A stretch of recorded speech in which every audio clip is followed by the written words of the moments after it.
চলো এখন চলবে না, আমার বসার সময় নাই। আমাকে ইয়ে তো দিতে হবে।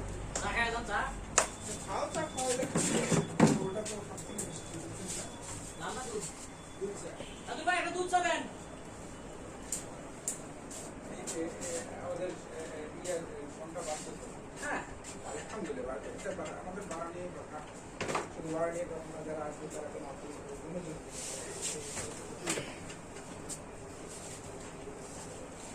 আসসালামু আলাইকুম, কেমন আছেন? ভালো আছি। আমি সবাইকে মোটামুটি চিনি, শুধু ভাইকে আমার নাম লিমন কুমার।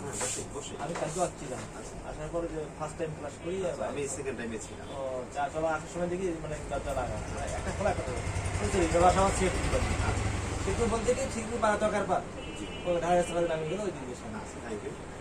তো প্রথমে আমার পরিচয়টা দিই। ভাই তো আপনি তো আমাকে মনে হচ্ছেন না, আমার পরিচয় দিই।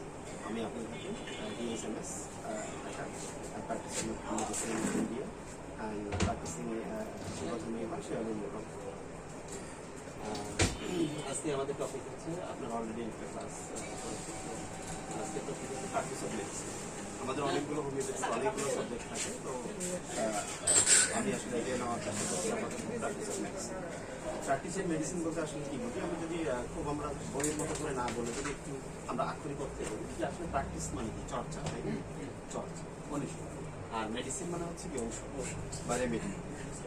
ঔষধের আসলে চর্চাটা আমরা আসলে কোন কোন ক্ষেত্রে কোন কোন ওষুধগুলো ব্যবহার করবো, এটাকে বলা হচ্ছে টু দ্য পয়েন্ট। মানে ঠিক একটা কারণ বের করবো, বা একটা কন্ডিশন বের করবো, বা একটা সাইড বের করবো, বা একটা এক্সটেন্ডিং, যে আমরা একটু আগে স্যার দেখিয়েছেন আমাদেরকে, ওই বিষয়গুলোতে আমরা টু দ্য পয়েন্ট থেকে মেডিসিনটাকে অ্যাপ্লাই করার চেষ্টা করবো পেশেন্টের মধ্যে, এই তো? যে কোন কন্ডিশনে, কোন সাইডে, বা কোন এক্সটেন্ডিং ব্যাপারগুলোকে, বা কোন পজিশনে আমরা কোন মেডিসিনগুলো ইউজ করবো, সেটার একটা আমরা ধারণা দেওয়ার আজকে চেষ্টা করবো। তো আসলে আমরা গত ক্লাসে বলছিলাম যে আসলে হিউম্যান বডিতে বেশ কয়েকটা সিস্টেমই থাকে, হ্যাঁ? তো আমি আসলে মূলত আজকে যে বিষয়টা নিয়ে আলোচনা করার চেষ্টা করছি, খুব বড় একটা বিষয়, যে অস্টিওলজি।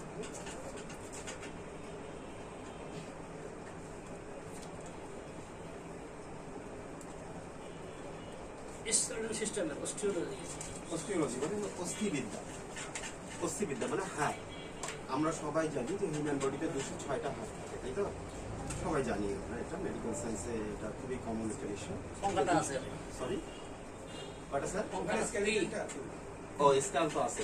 হ্যাঁ, তাহলে এটা খুবই ভালো হবে যে আমাদের খুব প্র্যাকটিক্যালি আমরা এটা জিনিসটা দেখতে পাবো। দেখা যাবে যে ছবিও আঁকতে হবে না, আমরা খুব কাছ থেকে এটা দেখতে পাবো। তো এই যে this is the scale and এই স্কেল, তো আমরা এইটাকে কি দেখতে পাচ্ছি, একটা হিউম্যান কঙ্কালটা, যেটা মানবের স্কেলেটন। তো এই আমরা অস্টিওলজি অর্থাৎ এই 206টা হাড়ের অবস্থান। তো আসলে একটা ক্লাসে কি এটা সম্ভব হয়? হয় না। গ্রাজুয়ালি আমার অনেকগুলো ক্লাস এখানে আসবে। তো অস্টিওলজি পার্টি ওই অস্থিবিদ্যাতে আমরা মূলত আজকে হেড নিয়ে আলোচনা করার চেষ্টা করব। তাহলে আবার ওই স্যারের কথাই আসি যে সমগ্র অঙ্গ থেকে আস্তে আস্তে কি হচ্ছে, পার্ট পার্ট হচ্ছে, পুরো মানুষ মিলে একটা সাধারণ, আর সেখানে আমরা পার্ট আলাদা করতেছি, যে মাথা। তারপরে হয়তো আমরা হাতে আলোচনা করবো শরীরের অন্যান্য অঙ্গ নিয়ে। আজকের আলোচনার বিষয় হচ্ছে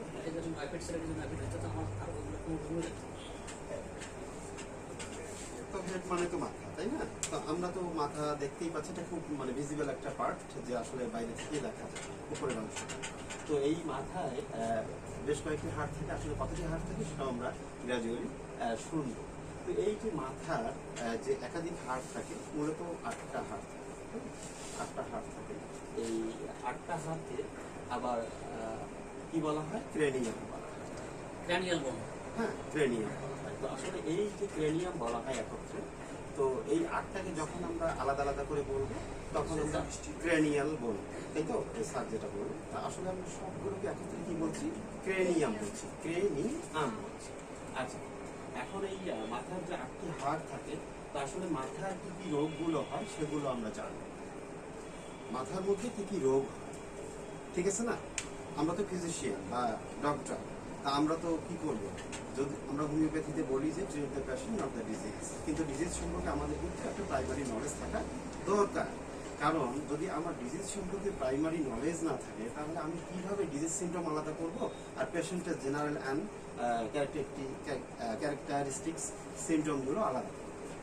তা আমাদের কাজ হচ্ছে মডার্ন সায়েন্স থেকে আমাদের হোমিওপ্যাথিক সায়েন্সে বা হোমিওপ্যাথিক মেডিকেল সিস্টেমে আমরা খুব সুন্দরভাবে একটা কাজ করি যে আসলে ডিজিজের যে সিমটমগুলো সেগুলোকে আমরা ঝেড়ে ফেলি, ঠিক আছে, ছুঁড়ে ফেলে দেয় যে এইগুলো ডিজিজ সিমটম, এগুলো আমাদের কাছে কি নয়, তেমনটা গুরুত্বপূর্ণ নয়। ডিজিজ সিমটম, তার পেট ব্যথা করতেছে, বমি হতেই পারে, তাই না? এইটা যে কোনো ফিভার নিয়ে আসলো বা ডায়রিয়া নিয়ে আসলো, ডিসেন্ট্রি নিয়ে আসলো, ডায়রিয়ার কী কী সিমটম, ডিসেন্ট্রির কী কী সিমটম বা হেডেক মাথা ব্যথা নিয়ে আসলো, তার কী কী কমন সিমটম, সেগুলো আমাদের কাছে কিন্তু বিবেচ্য বিষয় নয়। কারণ আমরা হোমিওপ্যাথি প্র্যাকটিস করি, এখানে আমাদের কমন সিমটম নিয়ে কোনো কাজ নয়। আমরা সবসময় কাজ করি আনকমন পিকুলিয়ার সিমটম, ঠিক আছে? আনকমন পিকুলিয়ার সিমটম নিয়ে আমরা কাজ করি এবং আনকমন পিকুলিয়ার সিমটম নিয়ে কিন্তু অন্য কোনো পেথিতে কাজ করা হয়। এই অন্যান্য পেথি থেকে আমাদের হোমিওপ্যাথি পার্থক্যটা এখানে, ঠিক আছে? তো কিভাবে করবো আমরা, তো সেই জিনিসগুলো আসলে অস্টিওপ্যাথিক হেড, আমি হেড আলোচনা করার চেষ্টা করছি। তো হেডের আবার হচ্ছে যে কি কি রোগ হয় সেটা আমরা জেনে এসে তারপর আমরা এর অ্যানাটমিটা দেখবো, ঠিক আছে? আসলে আমরা প্রথমে মাথার কি কি রোগ হতে পারে, একাধিক রোগ হতে পারে, জাস্ট আমি কয়েকটি রোগের নাম একটু বলার চেষ্টা করছি।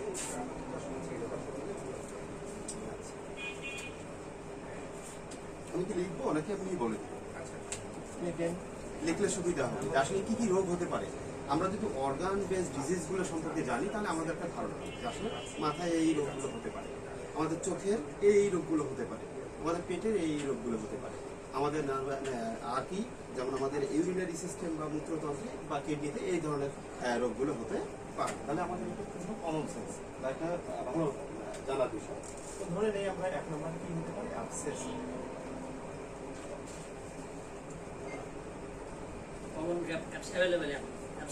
অ্যাবসেস মানে কি? ফোড়া। তো এই ফোড়া যে কোনো জায়গায় হতে পারে, শরীরের যে কোনো জায়গায় হতে পারে। আমরা যেহেতু প্র্যাকটিস অফ মেডিসিন করছি, কিন্তু আমরা ধারাবাহিকভাবে যেমন আজকে কিন্তু আমি মেইনলি আলোচনা করবো হেড নিয়ে, যদিও তো হেডের একটি গুরুত্বপূর্ণ যে রোগ আছে মাথা ব্যথা, কমন একটা রোগ মাথা ব্যথা, হেডেক, ঠিক আছে? এটা নিয়ে আলোচনা করার চেষ্টা করবো যদি সময় হয়। তো তার আগে আমরা আসলে রোগগুলো সম্পর্কে জানি। এই অ্যাবসেস পুরো বডিতে হতে পারে, স্পেসিফিক্যালি কি হতে পারে, কোথায় হতে পারে, মাথায় হতে পারে। নাম্বার 2 তে বলছি যে anaemia of brain. Anaemia of brain অর্থাৎ দেখা যাচ্ছে নার্ভাস সিস্টেমে কি হচ্ছে, এই ব্রেন কি পাচ্ছে না, ঠিকভাবে রক্ত পাচ্ছে না। অ্যানিমিয়া অফ ব্রেন মানে হচ্ছে ব্রেনের রক্ত স্বল্পতা, ব্রেন ঠিকভাবে কি পাচ্ছে না, রক্ত পাচ্ছে না, যার কারণে তার কি ইমব্যালেন্স তৈরি হচ্ছে। কি কি হতে পারে আমরা সেগুলো পরে দেবো। তারপরে হচ্ছে ক্যারিস,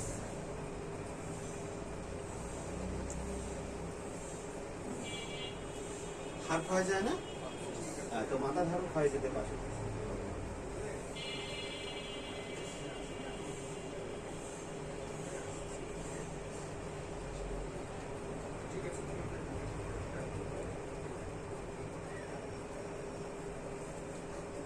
স্ট্রাইকিং হেড আগে লিখে নেই, আমি না পরে বলবো এখন।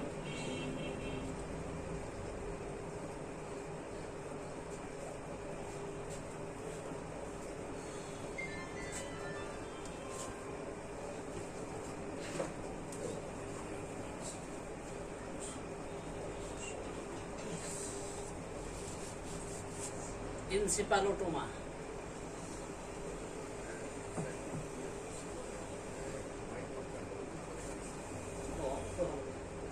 আগে ওগুলো ছিল না, ওই যে আগে এটা ছিল না, এই রিগগুলো তো ছিল না,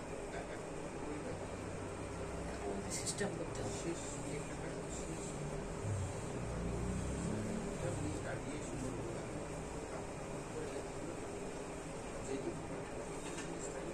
এটা তো এখন মনে করেন অনেকদিন দেখতে এটা বন্ধ ছিল, আগে তো এটা ফিক্সড করা ছিল, বোর্ডটা ফিক্সড করা ছিল।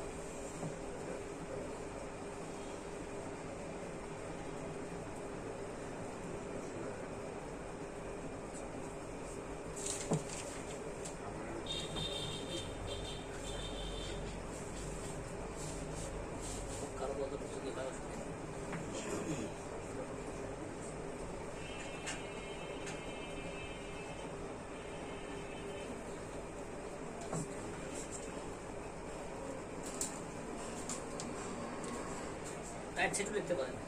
হ্যাঁ, লিখবো। কাম দিয়ে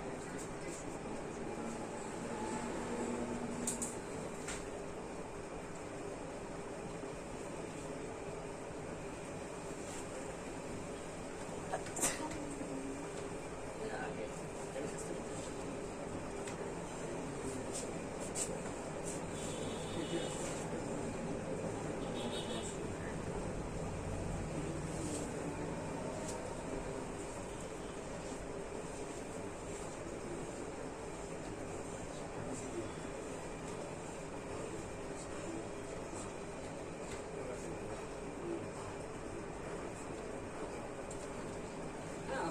গ্রামে আছে আগে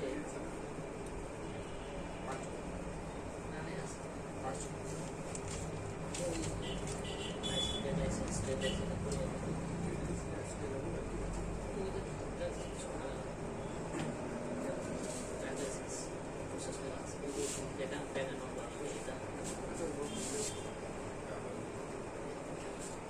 আস্তে আস্তে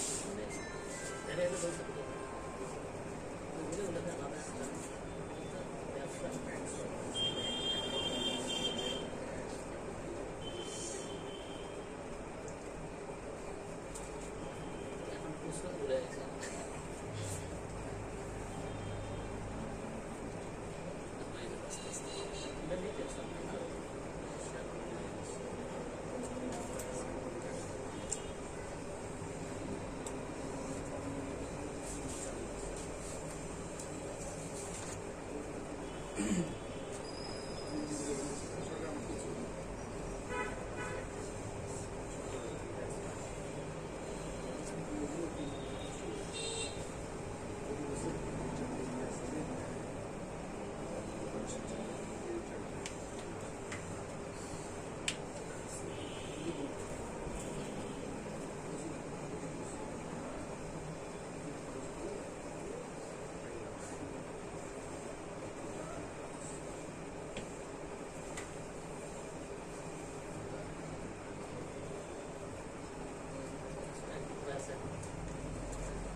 ঠিক আছে